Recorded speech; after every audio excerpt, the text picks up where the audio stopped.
I don't know if I ever mentioned this. I might have mentioned it once or twice, but it's been a long time. I was 1988, I guess, and I saw Batman, the first of the Batman with Michael Keaton, and I watching Batman, and I thought, he's really smart. I could do all that smart stuff. I'm just a 98-pound weakling. And for some reason or another, I just decided that night, I'm going to go to the gym. So I went to the gym every single day. I was working as a limo driver. I went every day. If I missed a day, I started to panic. And I got myself into really pretty good shape. And then I had some friends who were also going to the gym. And after I'd been, bulking up for about a year, one of them said, you need to go to free weights, because I was just using, the universal machines and just constantly adding weight, just constantly. I don't know, Martin, but you can Google it, and if you need some help, we'll let you know.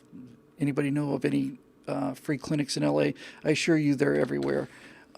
Anyway, so I'm doing free weights, and I don't like free weights, and because I'd been using a universal machine, I hadn't gotten any balance or anything, but I had built up a fair amount of strength. So I'm doing the incline press with enough weight for me to balance, but it's just no challenge at all. So we put some more weight on this thing, and he's spotting me, and I'm doing the incline press, and as I'm pushing up and I'm getting the reps in, because I wasn't used to the balance, my left arm just gave out. And it happened so fast. It went down. All the things fell off. The guy didn't have time to catch it in the spot. I dug my neck back into the thing to form like a triangle so I wouldn't fall off. I just instantly dug my neck back into this thing to brace myself. And then the next day I couldn't move my neck. And I remember going to the movies with my mom, and she was sitting next to me, and I had to turn at the waist, to talk to her. So I went to chiropractor and all the rest of that stuff. And it just got worse and worse and worse. And finally, somebody said, you need to get an MRI. And I don't remember exactly how that happened, but I got the MRI done because I was stone cold broken. This is the point of the story. I got the MRI done, and I'm coming out of the machine, and the monitor is 20 or 30 feet away. It's a long distance away in an office. The monitor that's got the pictures of my scan that I just got pulled out of the tube for, which I loved, by the way. The MRI I thought was awesome. Just really, it's like really great lost in space astronaut hibernation chamber kind of thing. But I look over there, and I can see from across the room that my spinal column is doing this like that, just this gigantic kind of U-turn like that, and then down. Oh, well, that's not good. So we gave those things to a doctor, and he said you've got a herniated disc and a ruptured disc, and the ruptured disc is going to have to come out. And I said, well, I can't do it. I don't have any money.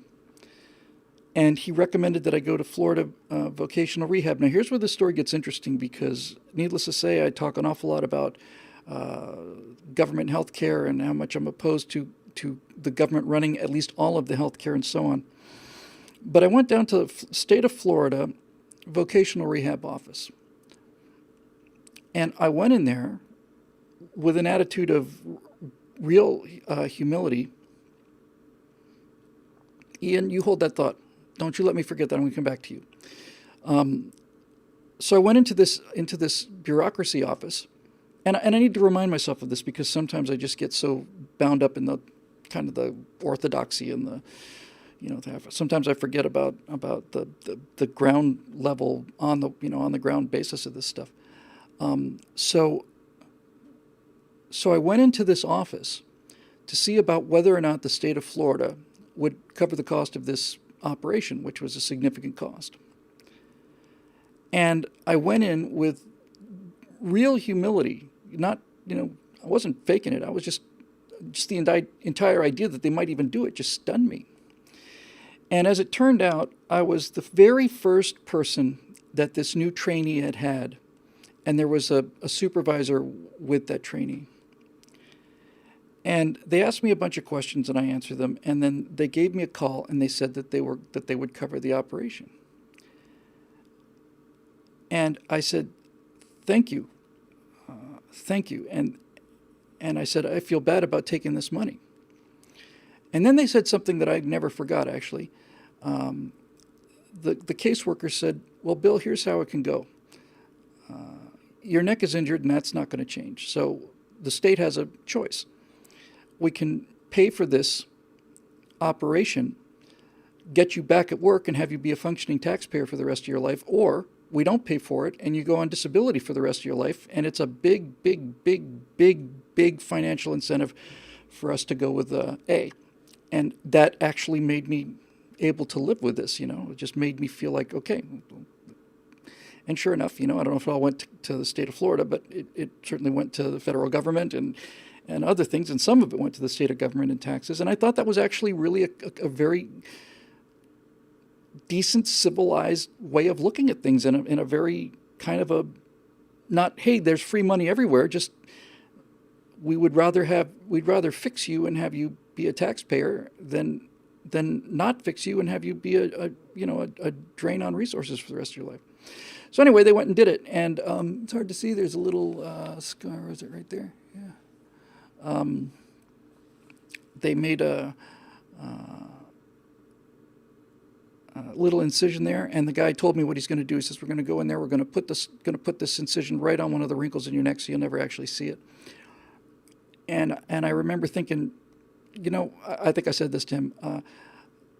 I'm obviously not a medical student, but I'm relatively sure that my spinal cord's actually in the back of my neck, and that in the front of my neck there are all kinds of important tubes and stuff. And he said, "Yeah, but we're not gonna do that. We're gonna go in and do it orthoscopically, is it?" So I'm at the hospital. I'm nervous and I'm alone. And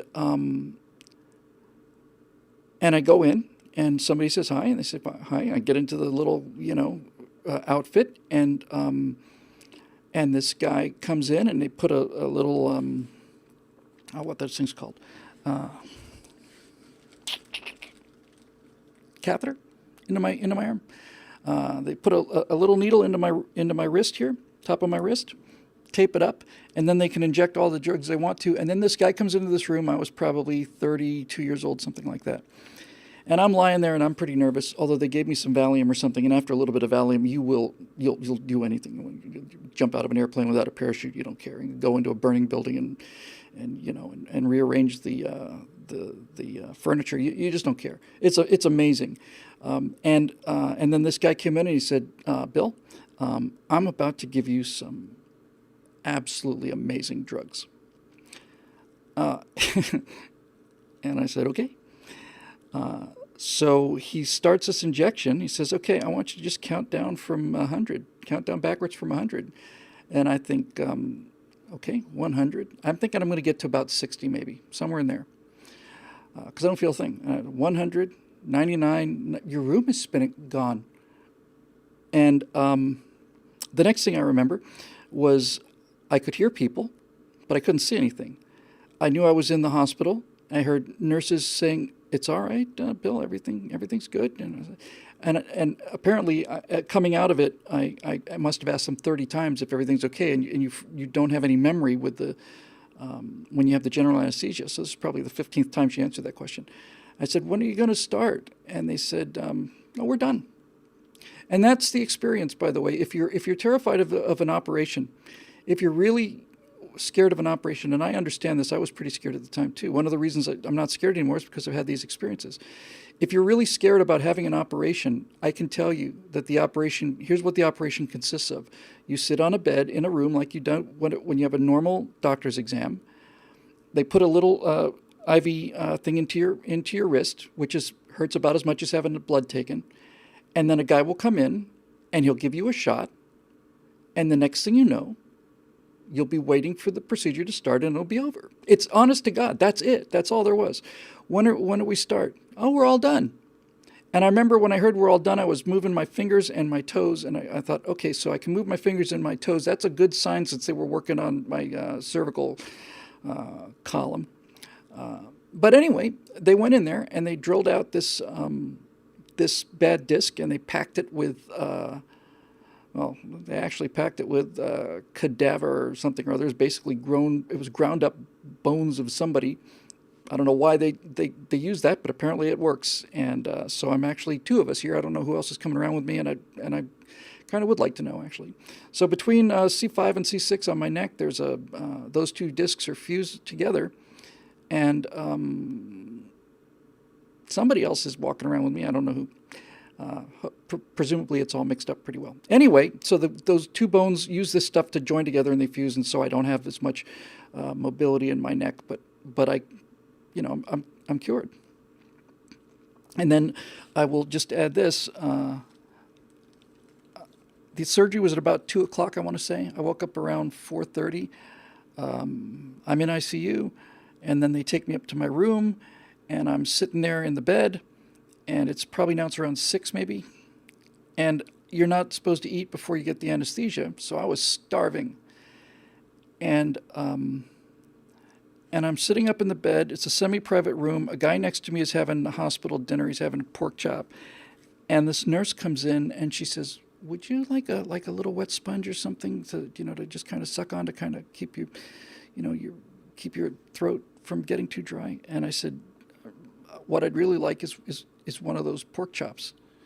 And she said, "Well, you seem to be recovering well." And I said, "If you have 2 of the pork chop dinners, I'd like that even better." So I'm just wolfing down these pork chops. Some friends came in to visit the next day. I checked out of the hotel. I checked out of the hospital the day after the operation. It was probably about 22 hours after they gave me the shot. I'm out of the hospital and I'm walking home, and I got this giant bandage here, I guess, and you can see some of that stuff they use to stain it so that, I don't know if it's to make the blood not seem so bloody or whatever. It was antiseptic or antibiotic. I don't know. Anyway, I'm walking home. So I go home, and this is Florida, and it's summer, and I'm hungry. This is the next day. And so at 5 or 6 o'clock, I met some friends of mine down at Sonny's Barbecue on Archer Road, Gainesville. And I am attacking a barbecue chicken rib combo with a large sweet tea, and I'm just wolfing this thing down. I'm covered in barbecue sauce, and I get up to go up to the front to pay, and I look as I'm walking back up to the cash register. I look in one of the booths, and who do I see sitting there but my surgeon? And he says, "Bill, how are you?" I said, "Doing great. You did a fantastic job. Absolutely tremendous.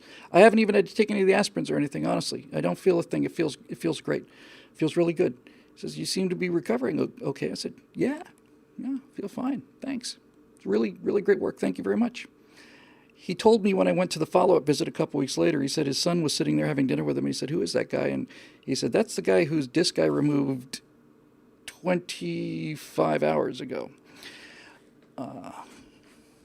So I'm saying all of this stuff not to show you how incredibly brave and courageous I am and stuff. I'm just saying it because the fear of hospitalization, fear of surgery, fear of doctor's office, all of this is a pretty widespread fear. And I'm not saying it's unjustified, but I'm trying to make the case here for you to go out and get anything that you think might need to get done. And if you have health insurance, just go and get a routine checkup. The nice thing about that checkup is if it turns out they find something, you start treating it right away. And the earlier you treat it, the better things get. And even much better than that, because you're very likely not going to find anything serious, even better than that, you'll have the satisfaction of knowing now I can spend the next year and not have to sweat it, clean as a whistle. So here was a little tiny patch of dry, scaly skin. There's a little patch here. There's a little patch here. He's looking over, and I've got some age spots and liver spots. I didn't touch those. He just dips a little Q-tip into liquid nitrogen, which is much better than this previous dermatologist I had several years ago, who was utterly incompetent and slovenly. And she would just hit me with this spray, this little metal thing with the liquid nitrogen in it, and she just hold it over this thing and shh. And it's just like, yeah, that stings a bit. But this guy just put some liquid nitrogen on a Q-tip. He said, gonna feel a little cold. Pressed it against it, let it go. Next one, pressed it against it, let it go. This one here, he got 2-3 times, and it's done. It's over. It's all going to fall off, and it's like I just had the timing belt changed, and I mean to get a lot of miles out of this jalopy. I really do. I mean, I got to ride this guy for the rest of my life, and I got places to go. So to wrap up this whole lecture, do it. Now, somebody in there, we've still got 2 issues that we want to deal with. Because we're a family here and we take care of our own. One of our Stratosphere loungers is saying that that he doesn't have the money to go. We're gonna find a way to find some sort of clinic or something, and then I know that Lisa's here, and I hate to put it on Lisa, but this is what Lisa was built for. If it turns out that that it really is something, and we can't, something you need to go take a look at, something you're worried about, and you don't have the money, then we'll all kick in a little money. It's no big deal. I mean, I hate to put it on Lisa, but she's just that kind of soul, and I know everybody here can spare a few bucks, and I can certainly spare a few bucks. At the very least, it will get you into the clinic. But here's the point, and this was for Martin, who's been talking about needing to go and not being able the money to go. Here's the point, Martin. A lot of people, a lot of Europeans think that in America, if you have a broken bone or cancer or something like that, and you don't have the money, then you just die in the street like a dog. But that's not what happens here. If you go to the clinic or whatever, and you find out that you've got a serious problem, then you simply tell them, I just don't have the money for this.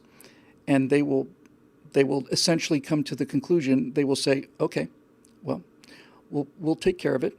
And then, I know you didn't, now he's feeling guilty about bringing the whole thing up. You didn't bring anything up, I brought it up. That's why I brought it up. I brought it up specifically for this reason. You're not looking for sympathy, and you never came in here looking for sympathy. I started this conversation specifically to get people to listen about this, and there it goes. So if it turns out that you have something serious that requires, as I did, I had I don't know what that surgery cost, $15,000, $30,000, something like that, maybe more. The state covered it, but even if the state didn't cover it, I would have gone to the hospital, and they would have said, okay, well, then we'll eat it. We're going to eat the cost of it. And that cost gets passed on to other people in form of insurance. But that's, you can feel guilty about that or not. But the point is, we need you around, and you're contributing to society. If you're watching the show, you're contributing to society. I have no question about this at all, none. And so we need you. So if it turns out that the hospital eats a few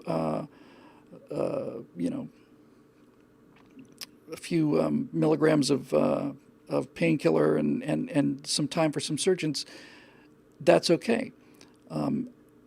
And he says, I like to help people too, then that's how you pay it forward. But we will definitely do this. Already people are coming up with free primary health care centers in LA, UCLA. And so this is not like Joe's clinic, this is UCLA. So the only thing that you have to overcome is the same thing I had to overcome in my case, which is my pride. He says, I want to pay people back. Of course you do. Of course you do. We know that. You're an honorable person, and you didn't put yourself in this situation on purpose. I was 45 years old before I had a continuous 4-digit bank account. I mean, I did not have a steady more than $1,000 in my bank account till I was 45. And I know exactly what this is like, and I know the panic and that fear and that choking sense of, helplessness. Get over it, for your own good and for our good. We're going to do whatever we can to help, and then and you can pay it forward, and that's how it works. And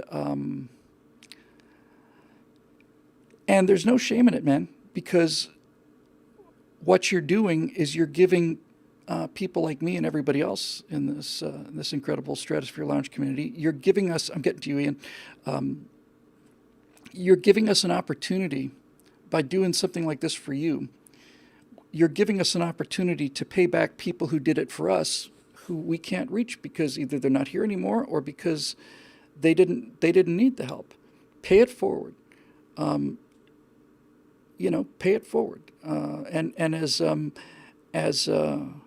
it's like the end of Saving Private Ryan, earn it. Just earn it. We'll figure out a way to get through all this together, and then you'll be all right. And then you can do whatever you see fit to earn it. And that's how it's supposed to work. No one's being forced into anything. I'm not taking any money from people by coercion or force. This is actual, genuine, don't freak at the word, charity in the purest sense of the word. It's not pity and it's not, here. It's just genuine, honest to God. People have had things done for them. People have been saved by other people, and anything we can do to help you, we'd be happy to do it. Let's just pay it forward. Looks like we're going to be a little late on the other show's topic, but that's okay because this is really, really important.